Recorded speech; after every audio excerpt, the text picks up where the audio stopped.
اعوذ باللہ من الشیطان الرجیم بسم اللہ الرحمن الرحیم رب اشرح لی صدری ویسر لی امری واحلل عقدۃ من لسانی یفقہوا قولی رب زدنی علما۔ گریڈ 10 ہمارا اسلامیات کی کلاس ہے، تو ہم نے لاسٹ ٹائم ٹاپکس پڑھے تھے ہجرت و جہاد کے بارے میں، جو ہمارا چیپٹر کمپلیٹ ہو چکا تھا۔ تو اس بار ہم جو ہے وہ نیا سبق شروع کرنے جا رہے ہیں۔ سبق کا نام ہے حقوق العباد، انسانی رشتوں اور تعلقات سے متعلق نبی کریم صلی اللہ علیہ وسلم کی سیرت اور ارشاد۔ بہت ہی امپورٹنٹ ٹاپک ہے، بہت اہم چیپٹر ہے، یہ ہماری زندگیوں کے بارے میں ہے۔ تو اس میں سب سے پہلے دیکھتے ہیں کہ ایک ایک چیز کو ہم ڈسکس کرتے جائیں گے۔ سب سے پہلے آج ہم دیکھتے ہیں کہ حقوق العباد ہوتے کیا ہیں، ٹھیک ہے، یعنی حقوق العباد کہتے کسے ہیں۔ تو حقوق العباد جو ہے، حقوق جو ہے وہ حق کی جمع ہے، اور عباد جو ہے وہ عبد کی جمع ہے۔ تو اس طرح دونوں کو جب ملائیں تو عباد ویسے بندے کو کہتے ہیں، ٹھیک ہے۔ جب دونوں لفظوں کو ملاتے ہیں تو حقوق کی ترتیب اس طرح سے بنتی ہے کہ حقوق العباد یعنی بندوں کے حقوق کا معنی ہوتا ہے بندوں کے حقوق، بندوں کے یعنی انسانوں کے حقوق ایک دوسرے پہ جو ہوتے ہیں، ٹھیک ہے۔ تو اس کی وضاحت نبی کریم صلی اللہ علیہ وسلم نے اپنے فرمان میں بھی بتائی اور اپنے عمل سے بھی بتائی، یعنی اپنی زندگی میں بھی حقوق العباد کر کے ہمیں سکھائے کہ ہمیں اپنی زندگی میں لوگوں کے یا بندوں کے ایک دوسرے پہ کیا حقوق ہیں اور کس طریقے سے ان کو ہم نے نبھانا ہے۔ تو حقوق العباد جو ہے اس کی اہمیت دیکھیں، حقوق جو ہیں وہ دو قسم کے ہیں، ٹھیک ہے۔ ایک حقوق اللہ ہے، سب سے پہلے جو ہے حقوق اللہ آتا ہے اور پھر حقوق العباد آتا ہے، ٹھیک ہے۔ لیکن حقوق اللہ جو ہوتا ہے وہ اللہ تعالیٰ کے حقوق ہوتے ہیں، جیسے نماز پڑھنا، فرض عبادات کرنا اور نوافل کرنا اجر و ثواب کی نیت سے، یہ سب جو ہیں وہ اللہ تعالیٰ کے حقوق ہیں، ٹھیک ہے۔ حقوق العباد جو ہوتے ہیں وہ بندوں کے حقوق ہوتے ہیں، بندوں کی نسبت بندوں پہ ہوتے ہیں۔ مثلا حقوق العباد کیسے کہ ایک دوسرے کے کام آنا،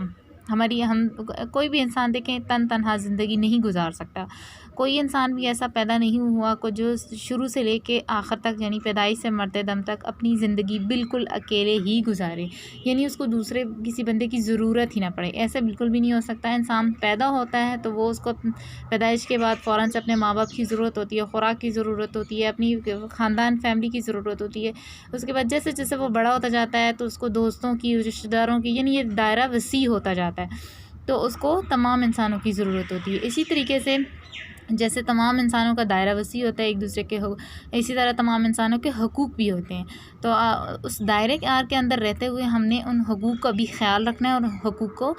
ادا بھی کرتے جانا ہے، ٹھیک ہے۔ تو اب اس میں یہ ہوتا ہے کہ ہاں بندوں پہ کیا حقوق ہیں، یعنی آپ کی زندگی دوسروں کے لیے کتنی فائدہ مند ہو، دوسروں کو کوئی آپ کی ذات سے نقصان نہ پہنچے، ان کی زندگی کو آپ بچانے کی کوشش کریں، کسی کو آپ اپنی وجہ سے تنگ بالکل بھی نہ کریں، اپنی کسی کام کی وجہ سے دوسرے کو تنگ نہ کریں، دوسرے کا آرام سکون کا خیال رکھیں، یعنی جب آپ جس محفل میں بھی بیٹھے ہوں دوسرے آپ سے افادیت حاصل کریں، آپ کو کسی بھی دوسرے بندے کو آپ کی وجہ سے کوئی نقصان نہ پہنچے، یہ حقوق ہوتے ہیں۔ حقوق بہت سے طرح کے ہوتے ہیں اور بہت سے لوگوں کے ہوتے ہیں۔ حقوق کے بارے میں پھر یہ بھی ارشاد فرمایا کہ اللہ تعالیٰ نے کہ اللہ تعالیٰ جو ہے وہ حقوق اللہ تو معاف کر دے گا، کیونکہ وہ اللہ کے حقوق ہیں، اللہ چاہے بخش دے، اللہ چاہے ان پہ حق حساب لے، لیکن حقوق العباد جو ہیں وہ بندوں کے حقوق ہیں۔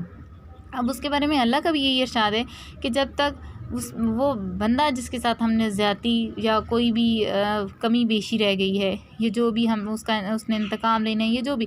وہ بندہ معاف نہیں کرے گا، اس کا حق ہم نے مارا ہوا ہے تو وہ اپنا حق خود نہیں معاف کرے گا، تو تب تک اللہ تعالیٰ نے فرمایا میں خود بھی اس بندے کو معاف نہیں کروں گا۔ کہنے کا مطلب یہ ہے کہ اگر ہم کسی بندے کے ساتھ زیادتی کرتے ہیں، اس کا حق مارتے ہیں، اس کو تنگ کرتے ہیں، اس کے بدلے میں معافی جو ہم اللہ تعالیٰ سے مانگتے ہیں، تو ایسا بالکل بھی نہیں ہے کہ اللہ تعالیٰ ہمیں معاف کر دیں گے۔ اللہ تعالیٰ فرماتے ہیں کہ پہلے اس بندے سے معافی مانگی جائے، پھر اللہ سے معافی مانگی جائے، تب جو ہے وہ معافی بھی قبول ہوگی۔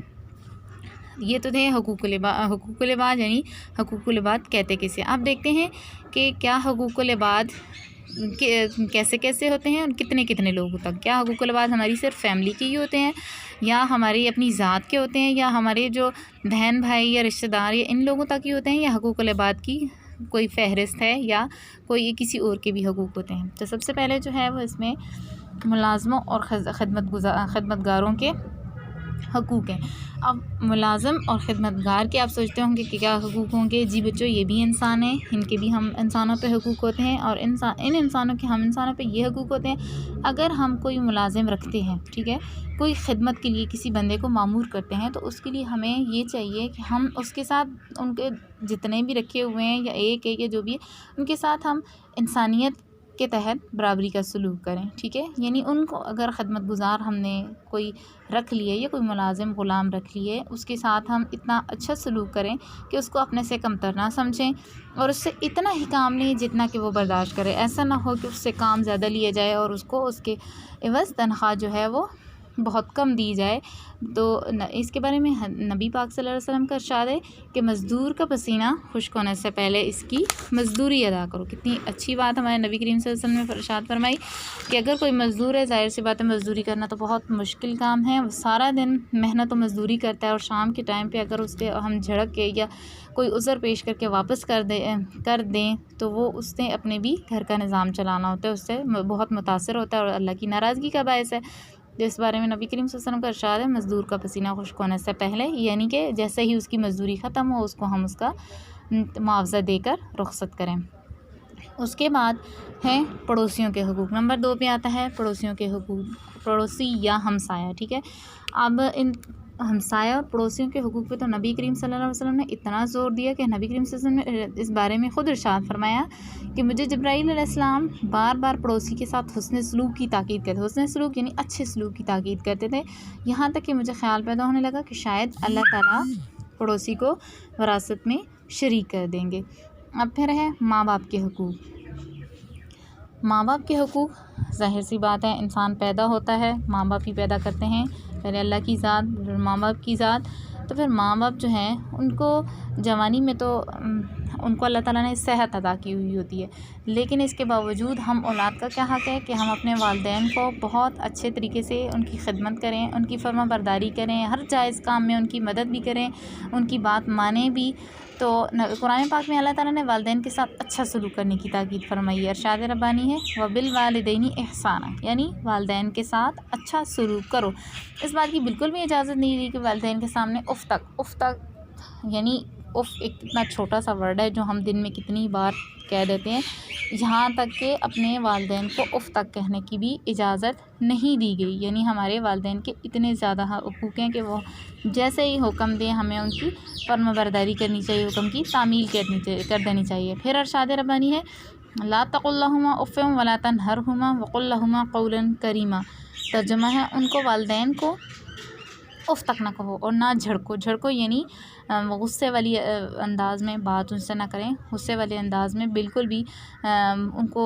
ڈانٹنا تو بہت دور کی بات ہوتی ہے، یعنی کہ بعض اوقات ہمارا ایسا ہوتا ہے کہ ہمارا موڈ نہیں ہوتا کسی کام کو کرنے کا، اور ہمارے والدین اچانک سے کہہ دیتے ہیں، یا بعض اوقات ہم اپنے کسی بھی کام میں مصروف ہوتے ہیں اور ہمارے والدین ہمیں کسی بھی کام کے لیے بلاتے ہیں، پکارتے ہیں، تو ہم اگنور کر دیتے ہیں یا غصہ کرنے کی کوشش کرتے ہیں، تو اللہ تعالیٰ فرماتے ہیں اور نہ جھڑکو اور ان سے نرم و ملائم بات کرو، یعنی کہ نرم اور پیار بھرے لہجے میں اپنے والدین سے بات کریں۔ پھر ہے بیماروں کے حقوق۔ اب جو انسان بیمار ہوتے ہیں ان کا بھی حق ہے، ان کا کیا حق ہے کہ ہم ان کی بیماری میں ان کا خیال رکھیں، ان کے آرام و سکون کا خیال رکھیں، ایسا نہ ہو کہ ایک کمرے میں مریض پڑا ہو تو باہر اونچی آواز میں شور ہو رہا ہو، اس سے ان کی بیماری میں بھی اضافہ ہوتا ہے، اور بیمار شخص جو ہے وہ اس کی تیمارداری اور عیادت ہم پر فرض ہوتی ہے، اور ان کا حق ہے کہ ہم ان کی عیادت بھی کریں، ان کے چھوٹے موٹے کام بھی کروا دیا کریں۔ حضور نبی کریم صلی اللہ علیہ وسلم نے نبی کریم صلی اللہ علیہ وسلم بیماروں کی عیادت کرتے تھے اور ان کے چھوٹے موٹے کام بھی کرتے تھے۔ ایون کہ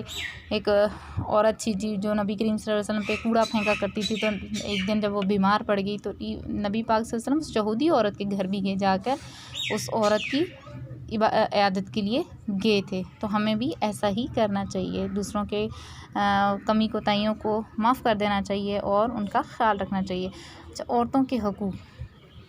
عورتوں کے کیا حقوق ہیں کہ اسلام نے عورتوں کو بہت حقوق دیے ہیں، جیسے کہ بیٹی ہے تو اس کی تعلیم و تربیت اور اس کی پرورش کا خیال اس کے ماں باپ کا ہے، اور اس کی اچھی جگہ پہ شادی کروا دینا یہ اس کا والدین کا فرض ہے، ٹھیک ہے۔ اس کی عزت و ناموس کا اور حفاظت کرنا، اور اگر بیوی ہے تو شوہر پہ لازم ہے کہ وہ اس کی عزت کا خیال رکھے، اس کی جائز ضروریات کو پورا کرے۔ تو اگر ماں ہے تو اولاد پہ فرض ہوتا ہے کہ اپنی ماں کی خدمت کرے، ساری زندگی اپنی ماں کی خدمت کرے تو وہ جنت حاصل کر سکتا ہے۔ پھر ہے یتیموں کے حقوق۔ یتیم وہ افراد ہوتے ہیں جو کم عمر ہوتے ہیں، بالکل کم عمر افراد سے مراد یعنی بچے جب چھوٹے ہوتے ہیں بلو 18 ایئرس، ٹھیک ہے، بلو 18 ابو 18 ایئرس جو ہوتے ہیں وہ ان کے یتیمی جو ہے وہ ختم ہو جاتی ہے۔ بلو 18 ایئرس کے جو ہوتے ہیں ان کے اگر ان کا والد چلا جائے دنیا سے تو وہ یتیم ہو جاتے ہیں، تو ان کی یتیمی کا خیال رکھنا، ان کی ضروریات جائز ضروریات کو پورا کرنا، ان کے گھر کا راشن کا بندوبست کرنا، ان کی تعلیم کے اخراجات برداشت کرنا، ایون کہ اگر وہ کسی جائیداد کسی چیز کے ان کی ملکیت میں ہے تو اس کا خاص خیال رکھنا، اور جب وہ بلوغت کی عمر کو جوانی کی عمر کو پہنچتے ہیں تو ان کے حوالے کر دینا، یہ یتیموں کے حقوق ہوتے ہیں۔ اس کے بعد آتا ہے جنگی قیدیوں کے حقوق۔ جنگی قیدیوں کے ساتھ سب سے بیسٹ ایگزامپل جو ہے وہ غزوہ بدر کی ہے۔ نبی کریم صلی اللہ علیہ وسلم نے ان قیدیوں کے ساتھ صحابہ کرام نے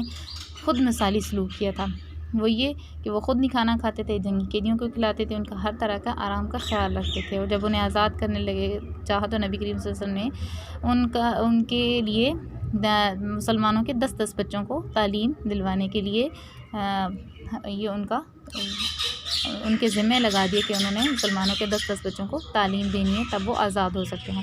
نیکسٹ ہے کہ اولاد کے حقوق۔ اولاد کے کیا حقوق ہوتے ہیں؟ جی بچوں، جس طرح والدین کے حقوق ہوتے ہیں اسی طرح سے اولاد کے بھی حقوق ہوتے ہیں۔ اولاد کیا حق ہے کہ اس کی زندگی کی حفاظت کی جائے، جیسے زمانہ جاہلیت میں لوگ غربت کی وجہ سے اور لوگ دان و زانی کی وجہ سے اپنی اولاد کو، اسپیشل بیٹیوں کو قتل کر دیتے تھے، تو اس طرح سے بالکل بھی نہیں کرنا، اور بچی ہو یا بچہ ہو، اللہ تعالیٰ کی حکمت سے، اللہ تعالیٰ کی مرضی سے، رضا سے پیدا ہوتے ہیں، ان کی ساری زندگی کا ہم خاص خیال، تعلیم، تربیت، سارے یہ بچوں کے حقوق میں آتا ہے، ان کا خیال رکھنا ہم پہ فرض ہے۔ ایون کہ بچیاں ہیں یا بچے، ان کی شادیوں تک کی ہم لوگوں نے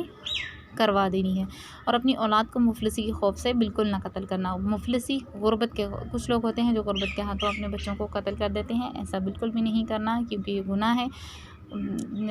غربت کے ہاتھوں نہیں قتل کرنا، کیونکہ جو بچے ہیں ان کو بھی اور جو والدین ہیں ان کو بھی رزق دینے والی اللہ کی ذات ہے، اس طرح بنیادی ضروریات کی فراہمی بھی اولاد کا حق ہے۔ پھر ہے رشتہ داروں کے حقوق۔ رشتہ داروں کے کیا حقوق ہوتے ہیں کہ ان کی بھی ہم نے ضروریات کا خیال رکھنا ہے، اپنی فیملی ممبرز میں دیکھنا ہے کہ جو ہمارے رشتہ دار پیچھے رہ گئے یا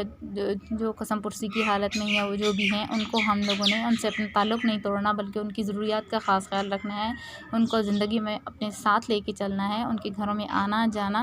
یہ ان کے حقوق میں آتا ہے۔ رشتہ داروں سے پھر نبی کریم صلی اللہ علیہ وسلم نے ارشاد فرمایا، رشتہ داروں لا يدخل الجنت قاطع، رشتہ داروں سے تعلق توڑنے والا جنت میں نہیں جائے گا، جنت میں داخل نہیں ہوگا۔ تو بچوں، آج کے لیے اتنا ہی کافی ہے، نیکسٹ ٹاپک کے لیے انشاءاللہ پھر حاضر ہوں گی۔ آپ نے اس کو یاد کرنا ہے، انشاءاللہ میں آپ سے ٹیسٹ لوں گی۔ تھینک یو سو مچ، اللہ حافظ۔